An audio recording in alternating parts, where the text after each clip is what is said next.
이게 맞는 건지 모르겠습니다. 회사 다니고 있는데 이게 내 길인지도 모르겠고, 10년 후 내가 어디 있을지도 모르겠고, 남들은 다 방향이 있는 것 같은데 나만 없는 것 같은 그 느낌. 주변에서는 말합니다. 목표가 있어야지. 5년 계획은 있어. 그 말들을 들을 때마다 더 막막해지지 않으셨나요? 오늘은 쇼펜하우어의 이야기를 해드리려고 합니다.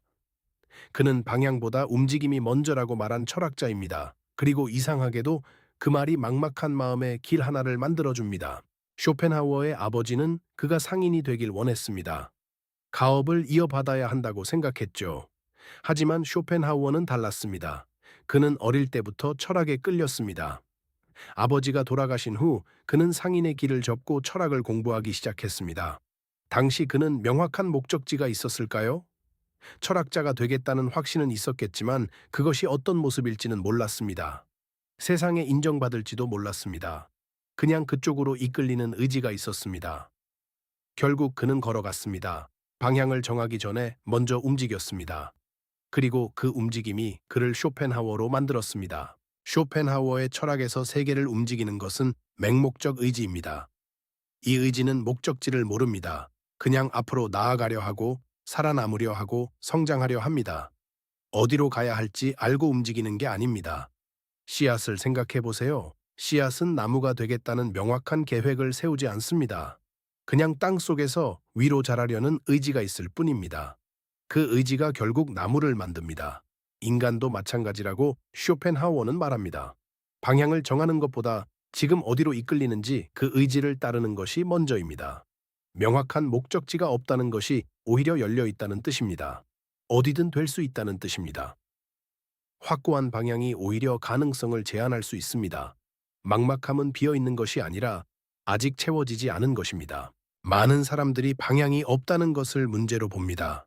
하지만 쇼펜하우어의 관점에서 보면 그것은 탐색 중인 상태입니다. 지도 없이 숲을 걷는 사람은 두 가지 중 하나입니다. 길을 잃은 사람이거나 새 길을 찾는 사람이거나. 방향이 없어 막막하다고 느끼는 것은 사실 아직 결정되지 않은 것들이 많다는 뜻입니다. 결정되지 않은 것들이 많다는 것은 아직 가능성이 닫히지 않았다는 것입니다. 남들이 이미 방향을 정했다는 느낌이 드실 수 있습니다. 그런데 그들이 정한 방향이 정말 맞는 방향인지는 누가 아나요? 쇼펜하우어처럼 방향을 정하지 않고 의지를 따른 사람이 더 멀리 가는 경우도 있습니다. 지금 막막한 것이 문제가 아닙니다. 막막한 채로 멈추는 것이 문제입니다. 그렇다면 쇼펜하우어는 어떻게 하라고 말할까요? 그는 지금 이 순간 가장 강하게 이끌리는 것에 집중하라고 했습니다. 10년 후의 목적지가 아니라 지금 이 순간 자신의 의지가 향하는 것. 지금 당장 가장 집중이 잘 되는 일은 무엇인가요? 지금 가장 에너지가 생기는 것은 무엇인가요? 방향을 정하기 전에 먼저 그 의지의 방향을 느껴보는 것입니다. 쇼펜하우어는 결국 철학으로 이끌렸습니다. 방향이 아니라 이끌림을 따랐습니다. 그 이끌림이 결국 그의 방향이 됐습니다.